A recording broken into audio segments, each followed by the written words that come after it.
नमस्कार, स्वागत है परीक्षा खबरी में। 21 दिसंबर की महत्वपूर्ण खबरों को देखेंगे। करंट अफेयर्स की ये डेली पीडीएफ आप लोग प्राप्त कर सकते हैं हमारे टेलीग्राम ग्रुप पे। नीचे डिस्क्रिप्शन बॉक्स में लिंक दिया हुआ है और दोनों भाषाओं में अब ये प्रोवाइड कराई जा रही हैं।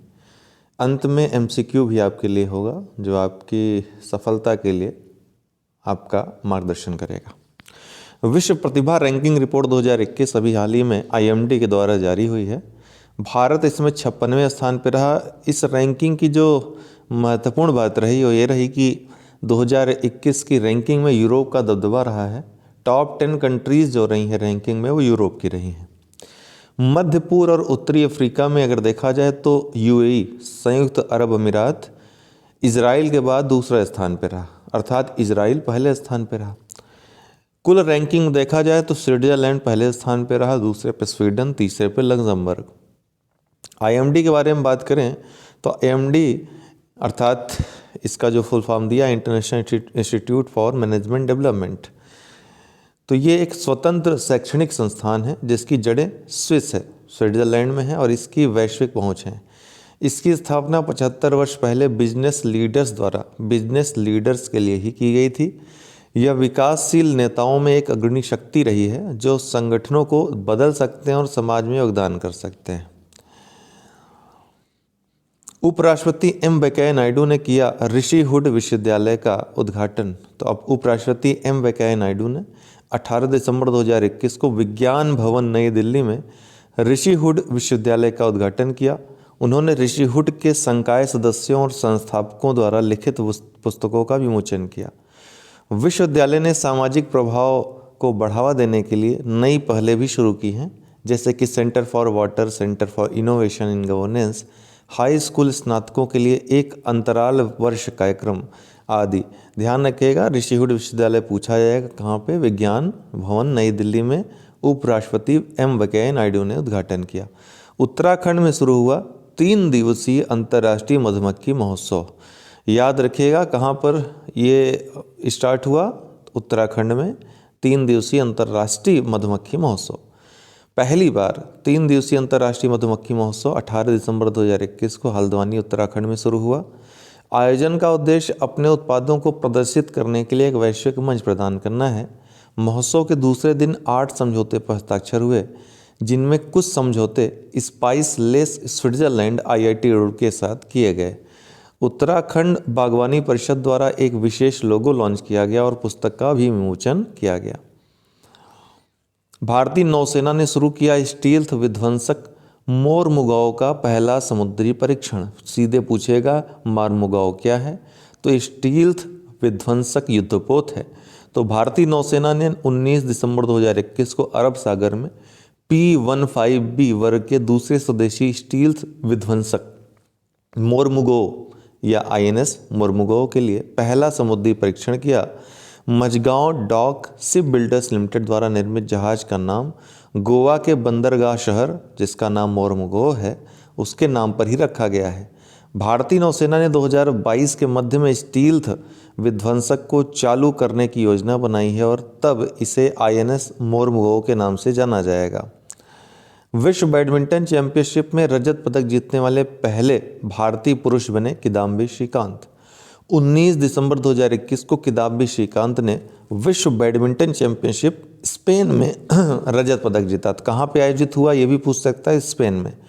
उन्हें सिंगापुर के लोह कीन यू ने हराया था, नहीं तो स्वर्ण पदक जीते। रजत पदक ने श्रीकांत को अतीत में उपविजेता रही PV सिंधु और साइना नेहवाल के बराबर स्थान पर ला दिया। लोह विश्व चैंपियनशिप का खिताब जीतने वाले अपने देश के पहले पुरुष बन गए, मतलब सिंगापुर के। क्या नाम है? लोह कीन यू। इनका नाम भी पूछ सकता है, याद रखिएगा। 20 से 26 दिसंबर तक केंद्र मनाएगा सुशासन सप्ताह। तो केंद्र सरकार 20 से 26 दिसंबर 2021 तक सुशासन सप्ताह मना रही है। यह जानकारी प्रशासनिक सुधार एवं लोक शिकायत विभाग ने दी। लॉ वाले देख लें, इसका फुल फॉर्म भी पूछा जाता है DARPG का। कार्यक्रम के दौरान प्रशासनिक गांव की ओर शीर्षक से एक राष्ट्रव्यापी अभियान शुरू किया जाएगा। सभी जिला कलेक्टरों को प्रगति और उपलब्धियों को अपलोड करने और साझा करने के लिए एक ऑनलाइन पोर्टल तक पहुंच प्रदान की जाएगी। केंद्र ने मिथिला मखाना को भौगोलिक संकेत टैग दिया। किसे? मिथिला मखाना को। तो केंद्रीय वाणिज्य मंत्रालय के तहत भौगोलिक संकेत रजिस्ट्री ने GI टैग वाले बिहार मखाना का नाम बदलकर मिथिला मखाना करने की याचिका स्वीकार कर ली है। इसने उत्पाद के GI अधिकारों की रक्षा के अलावा इसकी उत्पत्ति को बेहतर ढंग से दर्शाने के लिए ब्रांड लोगों में संशोधन का भी सुझाव दिया है। मिथिला क्षेत्र एक विशिष्ट प्रकार की जलीय फसल मखाना के लिए जाना जाता है, जिसकी पहचान इसकी संस्कृति से होती है। लक्ष्य सेन ने BWF विश्व चैंपियनशिप में जीता कांस्य पदक। तो लक्ष्य सेन ने 18 दिसंबर 2021 को स्पेन के यूएल्वा में BWF विश्व चैंपियनशिप में कांस्य पदक जीता है। तो किदाम्बी श्रीकांत लक्ष्य सेन को हराकर और कम से कम एक रजत पदक का आश्वासन देने के बाद विश्व चैंपियनशिप के फाइनल में पहुंचने वाले पहले भारतीय व्यक्ति बन गए थे। उन्होंने रजत पदक जीता और लक्ष्य सेन ने इसी टूर्नामेंट में कांस्य पदक जीता। यह पहली बार है जब भारतीय बैडमिंटन विश्व चैंपियनशिप के एक ही संस्करण में पुरुष एकल में 2 लोगों को पदक मिल रहा है या 2 पदक मिल रहे हैं। सेल को मिला गोल्डन पीकॉक पर्यावरण प्रबंधन पुरस्कार 2021। तो भारतीय इस्पात प्राधिकरण लिमिटेड को निदेशक संस्थान द्वारा इस्पात क्षेत्र में 2021 के लिए गोल्डन पीकॉक पर्यावरण प्रबंधन पुरस्कार से सम्मानित किया गया है। सेल लगातार 3 वर्षों से इस पुरस्कार को जीतता रहा है। कंपनी के पर्यावरण सुरक्षा उपाय प्रदूषण नियंत्रण सुविधाओं के उन्नयन सहित विभिन्न पर्यावरणीय उपायों को अपनाने पर केंद्रित है। अजीम प्रेमजी को मिला doctor Ida S Scudder oration award. Azim Premji Wipro limited के जो संस्थापक अध्यक्ष हैं और अजीम प्रेमजी फाउंडेशन के संस्थापक हैं, इनको 2021 के लिए 10वें वार्षिक doctor Ida S Scudder humanitarian oration award मिला है। यह पुरस्कार संयुक्त रूप से क्रिश्चियन मेडिकल कॉलेज वेल्लोर और अमेरिका स्थित वेल्लोर CMC फाउंडेशन द्वारा स्थापित किया गया था।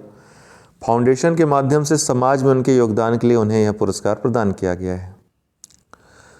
नॉर्वे के मैग्नस कार्लसन ने फाइड विश्व शतरंज चैंपियनशिप जीती। तो नॉर्वे के मैग्नस कार्लसन ने दिसंबर 2021 में दुबई में फाइड वर्ल्ड चैंपियनशिप जीती थी। उन्होंने रूस के इयान नेपोमचियाचिची को 7.5 से 3.5 से हराया। यह कार्लसन का 5वां विश्व चैंपियनशिप खिताब था। ये महत्वपूर्ण पॉइंट है याद रखने के लिए। तो ये पॉइंट याद रखना था कि 5वां विश्व चैंपियनशिप खिताब था इनका। प्रतियोगिता खेल में रोमांच या जान कह सकते हैं, लाइफ आ गई खेल में, क्योंकि इसको इतना ज़्यादा बोरिंग खेल माना जाता है। कभी कभी इतना लंबा खिंच जाता है कि बहुत बोरिंग हो जाता है ना, या तो बहुत जल्दी लोग कभी कभी जीत जाते हैं इसमें। लेकिन इस खेल में जान तब आ गई जब कार्लसन ने 7 घंटे 45 मिनट और 136 चालों के बाद सफ़ेद मोहरों से जीत हासिल की। विश्व चैंपियनशिप के इतिहास में ये अब तक का सबसे लंबा खेल रहा, ध्यान रखिएगा, बहुत महत्वपूर्ण पॉइंट है ये। रिजर्व बैंक ऑफ इंडिया ने 50 करोड़ रुपए से अधिक के सीमा पार सौदों के लिए, ध्यान रखिएगा, 50 करोड़ से अधिक के सीमा के पार सौदों के लिए 20 अंकों का LEI लागू कर दिया, कानूनी इकाई पहचान करता है। कितने अंकों का है? तो 20 अंकों का है, ध्यान रखिएगा ये। तो ये लागू कर दिया RBI ने। इसके पहले भी मैंने आपको बताया था कि लीगल एंटिटी आइडेंटिफायर के बारे में क्वेश्चन आ चुका है UPSC में, आ सकता है आगे भी। तो इसको जो है लागू कर दिया गया है। LEI एक 20 अंकी संख्या है जिसका उपयोग वित्तीय डेटा सिस्टम की गुणवत्ता और सटीकता में सुधार के लिए दुनिया भर में वित्तीय लेन देन के लिए पार्टियों के विशिष्ट रूप से पहचान करने के लिए किया जाता है। LEI संख्याएं वैश्विक LEI डेटाबेस में रखी जाती हैं। पता चल जाएगा कि कौन पैसा दे रहा है और कौन पैसा प्राप्त कर रहा है। टाइम के 2021 एथलीट ऑफ द ईयर कौन रहे? तो जिम्नास्ट सिमोन बाइल्स। पैरालंपिक पुरस्कारों में सर्वश्रेष्ठ महिला पदार्पण का सम्मान किसने जीता? तो अवनी लेखरा ने, भारतीय निशानेबाज हैं। Times 2021 athlete of the year gymnast Simone Biles. अच्छा चलिए, हिंदी इंग्लिश वाला ही है। कुछ MCQs हैं। किस संस्थान के शोधकर्ताओं ने ओमिक्रॉन प्रकार का पता लगाने के लिए RT-PCR आधारित किट विकसित की है? तो IIT दिल्ली के कुसुमा स्कूल ऑफ बायोलॉजिकल साइंसेज के शोधकर्ताओं ने SARS-CoV-2 के ओमिक्रॉन वेरिएंट का पता लगाने के लिए RT-PCR आधारित किट विकसित की है। वर्ष 2021 के SJFI स्पोर्ट्समैन से किसे सम्मानित किया गया है? तो नीरज चोपड़ा को SJFI स्पोर्ट्समैन पुरस्कार से। किस राज्य में एशियाई विकास बैंक ने कौशल विश्वविद्यालय की स्थापना के लिए $112 मिलियन के ऋण की मंजूरी दी है? तो असम के लिए ADB ने कौशल विश्वविद्यालय की स्थापना के लिए। किस संगठन ने state of the world's land and water resources for food and agriculture 2021 report जारी की है? तो ये रिपोर्ट जारी की है FAO ने। फूड एंड एग्रीकल्चर जो ऑर्गेनाइजेशन है यूनाइटेड नेशंस का, उसने state of the world's land and water resources for food and agriculture जारी की है। कौन सी कंपनी भारत में BMW के मोटरसाइकिल ब्रांड के साथ इलेक्ट्रिक वाहन विकसित करेगी? कौन सी कंपनी भारत में BMW के मोटरसाइकिल ब्रांड के साथ इलेक्ट्रिक वाहन विकसित करेगी? तो TVS मोटर कंपनी। भारतीय प्रतिभूति और विनिमय बोर्ड सेबी द्वारा स्थापित नियामक और प्रौद्योगिकी समाधान सलाहकार समिति के प्रमुख कौन हैं? तो ये हैं माधवीपुरी बुचू। किस कंपनी ने भारत के 500 गांवों के लिए डिजिटल भुगतान उत्सव की घोषणा की है? डिजिटल भुगतान उत्सव भारत के 500 गांवों के लिए किस कंपनी ने? तो व्हाट्सएप ने। किस कंपनी ने 4667 मेगावाट हरित ऊर्जा की आपूर्ति के लिए भारतीय सौर ऊर्जा निगम के साथ एक खरीद समझौते पर हस्ताक्षर किए हैं? 4667 मेगावाट हरित ऊर्जा की आपूर्ति के लिए भारतीय सौर ऊर्जा निगम के साथ एक खरीद समझौते पर किस कंपनी ने हस्ताक्षर किए हैं? अदानी ग्रीन एनर्जी ने। Sports journalist federation of India medal 2021 से किसे सम्मानित किया गया है? तो ये हैं सुनील गावस्कर। उपराष्ट्रपति वेंकैया नायडू द्वारा जारी Raj Kapoor the master at work नामक पुस्तक के लेखक कौन हैं? तो डॉक्टर राहुल रवेल। नासा के उस अंतरिक्ष यान का नाम बतलाइए जो सूर्य के बाहरी वातावरण से गुजरने वाला पहला अंतरिक्ष यान बन गया है। तो कौन है? Parker solar probe. सूर्य के बाहरी वातावरण या कोरोना जिसको कहते हैं, सूर्य का कोरोना से गुजरने वाला पहला अंतरिक्ष यान बन गया है, तो पार्कर सोलर प्रोब। टाइम पत्रिका के 2021 एथलीट ऑफ द ईयर के रूप में किसे नामित किया गया? अभी देखा आपने, सिमोना बाइल्स, और ये कौन है? जिम्नास्ट हैं। RBI ने बड़ी गैर बैंकिंग वित्तीय कंपनियों के लिए एक त्वरित सुधारात्मक कार्रवाई ढांचा पेश किया है। PCA ढांचे के प्रावधान किससे प्रभावी होंगे? तो कब से प्रभावी होंगे मतलब है, तो अक्टूबर 2022 से ये प्रभावी होंगे। ठीक है, तो आज के लिए इतना ही दोस्तों, बहुत बहुत धन्यवाद।